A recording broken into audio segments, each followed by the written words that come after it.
Hello and welcome to Mindful Monday. Today I'm sharing 3 life-changing lessons I learned in writing Beyond Resilience to Rootzilliance and practical applications for anyone looking to accomplish their dream.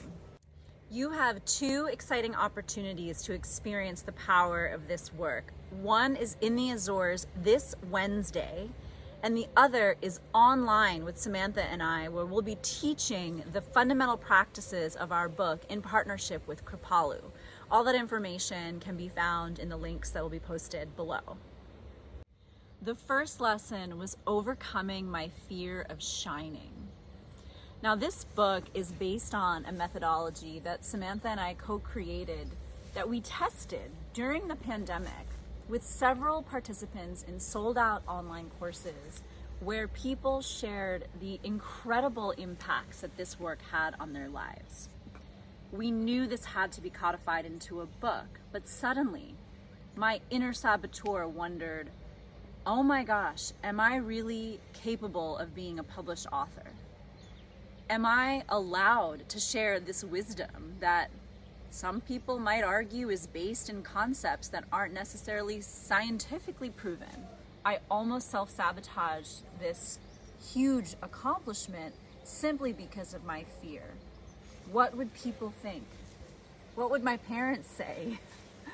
But getting over that fear, being able to sit with that inner saboteur, that inner critic, and instead of ignoring or numbing it, I used the practices in this book to befriend and make an ally of this part of me, to recruit it, to help it, and to help myself overcome this huge fear. The second biggest lesson was how to have uncomfortable conversations. Now, Samantha and I worked on this book together for 3 years. We met once a week, sometimes multiple times a week, and we opened bank accounts together. We had to have conversations around money, around delegation of tasks and responsibilities and resources. We had to go over and agree on and collaborate on a lot. And there were times where we faced challenges, where one of us wasn't comfortable or one of us had to express something that maybe was difficult for the other to hear. But rather than closing off, rather than people pleasing or fawning, which is a stress or trauma response, Samantha and I use the very framework in our book, and we write about it in the Sacral Chakra chapter, on collaborating. We were able to play to each other's strengths and work with each other's lesser strengths, aspects of our methodology that are paramount to this revolutionary tool, the Rootzilliance Leadership Map.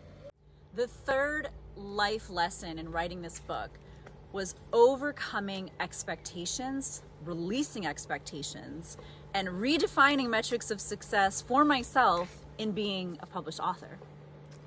So oftentimes I would attach my sense of accomplishment to how many books are we selling? What events are we participating in? How many participants are showing up? These are typical metrics and often questions that I was receiving from friends and family who were genuinely excited about this work. However, I discovered that in going beyond the external validation and going deeper into the why, into the how is this work changing how we look at success? How is this work giving us tools to listen to our body, our behavior, and our mind? And how is this work helping to lift up women and leaders in a way where we can live in harmony with ourselves and our communities and our planet? This is success. And when I came back to the why, I trusted, I knew. And guess what? It's another exercise in the book, in the Root Chakra chapter, going from fear to trust and abundance. So all of this to share the 3 powerful lessons that I experienced in co-authoring this book. And again, this week you have a chance to join me if you're in the Azores on Wednesday. And if you're not in the Azores, you can join Samantha and I in an online course that we are co-teaching based on the fundamental practices of this book in partnership with Kripalu. I hope you have a Rootzilliant day. Thank you, and until next time.